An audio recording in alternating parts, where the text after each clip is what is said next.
En los años 80, 90, sobre todo en los 90, fue la derecha la que comprendió que la democracia es un modo de la subjetividad democrática de todos los sectores de la sociedad. Es así, pero por ejemplo en la Argentina,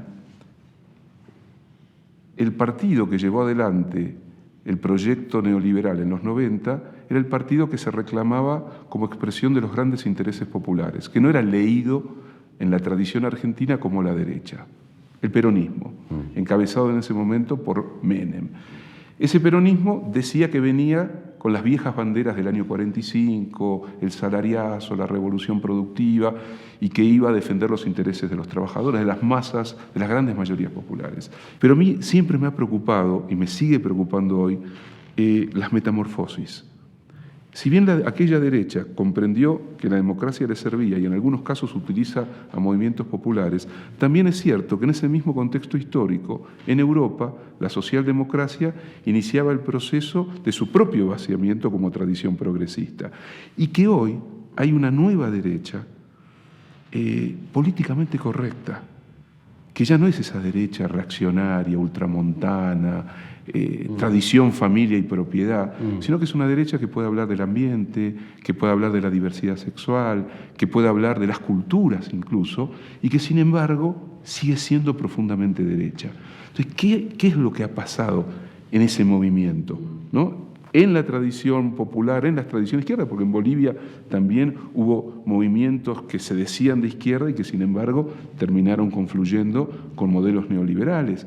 Podríamos decir que la experiencia de las izquierdas chilenas con el acuerdo de la transición democrática con el pinochetismo produjo ahí un vaciamiento en gran medida de esa tradición. Y hoy vuelve otra perspectiva. Me gustaría que hables un poco de eso. Bueno, aquí también tuvimos algo parecido con el MIR. El MIR, claro. Que venía de la tradición guerrillera del MIR, del buen MIR chileno, ¿no?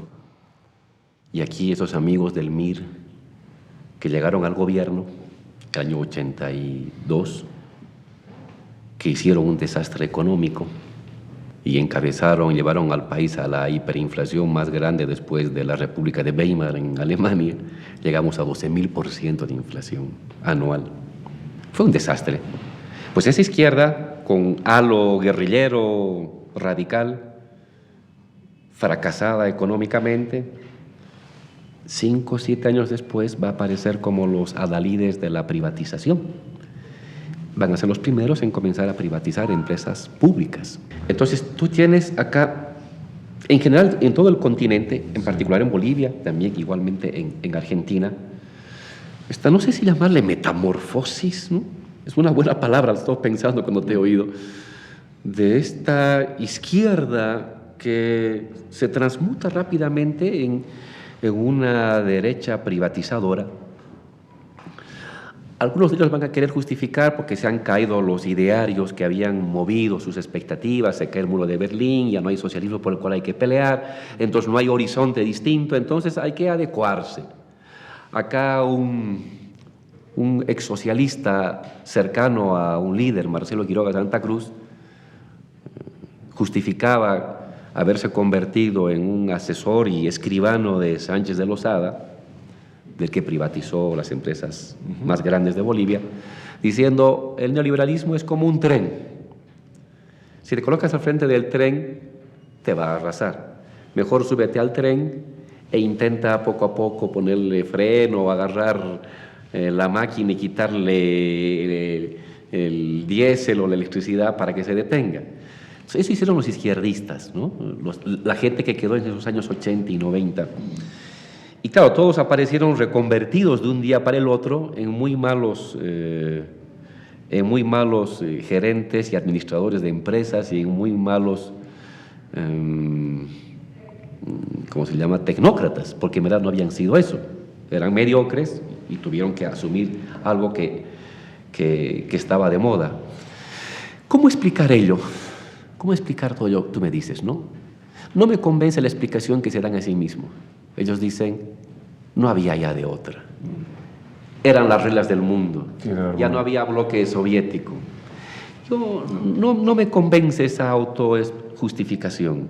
Yo intento más bien encontrar que, de principio, entre izquierdas y derechas, había un núcleo común en nuestro continente. Se separaron, se pelearon, pero al final volvieron a ese mismo núcleo común. No tengo ahorita elementos para explicar Argentina, pero lo explico en Bolivia. Sí, adelante. Tanto izquierda como derecha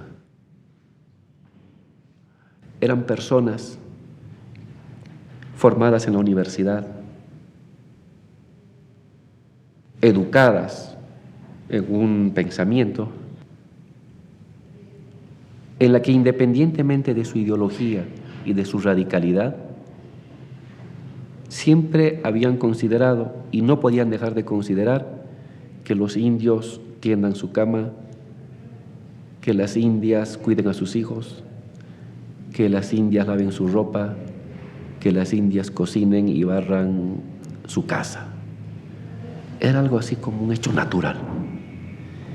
Y uno podía ser de derecha muy conservadora, ultramontana como tú le llamas, y otros podían ser de izquierda ultra radical, hasta trotskista, autonomista, pero este tema no se podía tocar porque era como el aire, algo impensable de cambiarlo.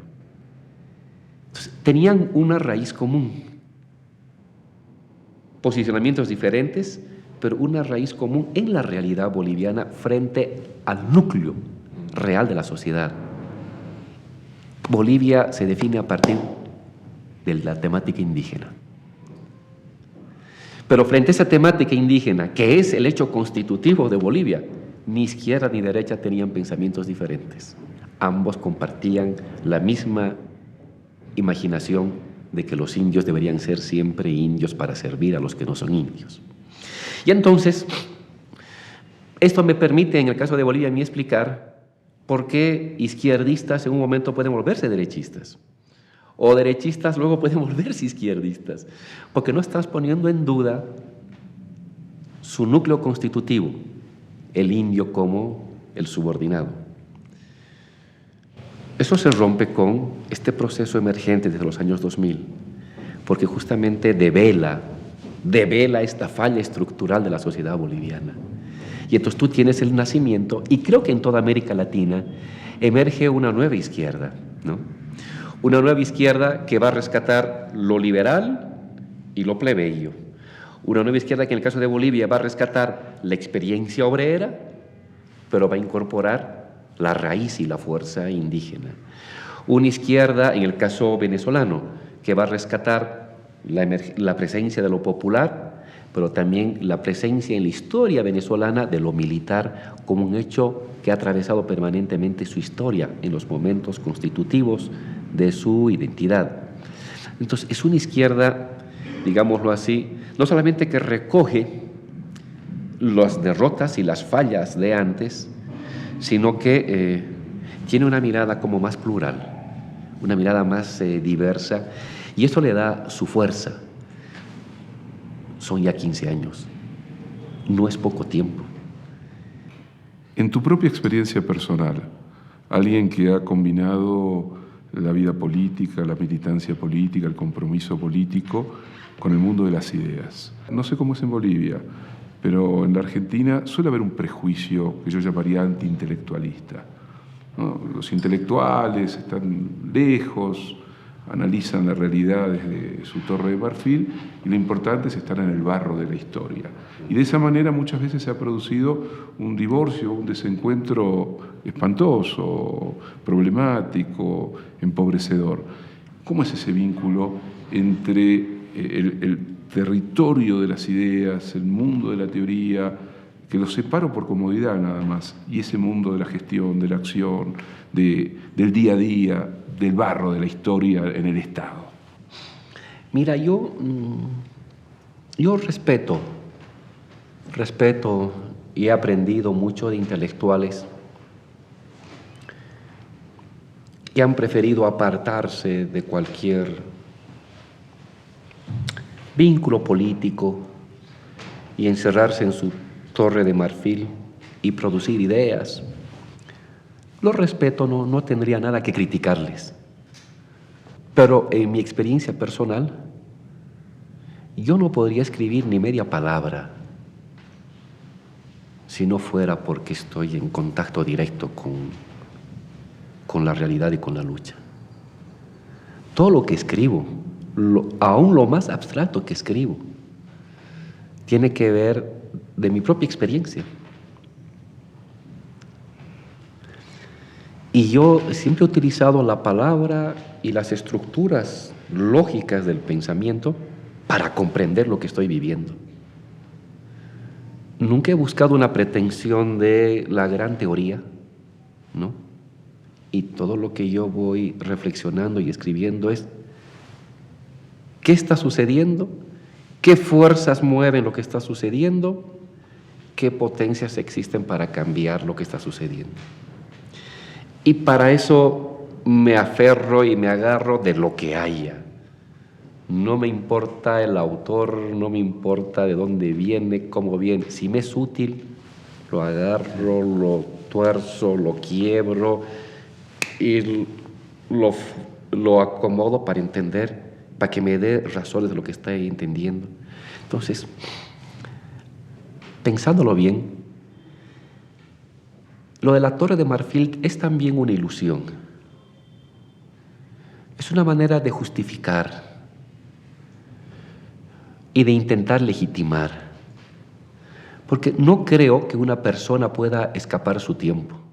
Entonces, uno es su tiempo. Cada célula de nuestro cerebro, cada dendrita que articula información en nuestro cerebro, está vinculada a lo que está viendo, a lo que sucede, a lo que ha adquirido este niño, de lo que ha adquirido en el vientre de la madre, de lo que ha leído, de lo que ha aprendido. O sea, aunque supuestamente se encierre en su cubículo en la universidad y se ponga a reflexionar sobre cosas muy, muy abstractas, un matemático, yo soy matemático, piensa cosas muy abstractas, se inventa mundos. Pero cuando uno se pone a pensar, esos mundos que uno se inventa como matemático o como filósofo, han estado acicateados, condicionados por mi entorno. Por lo tanto, todos somos criaturas de nuestro tiempo. Es falso que uno pueda aislarse del mundo. La realidad es que aún los que se engañan diciendo que están aislados del mundo y los que decimos estoy embarrado en el mundo, todos somos hijos de nuestro tiempo.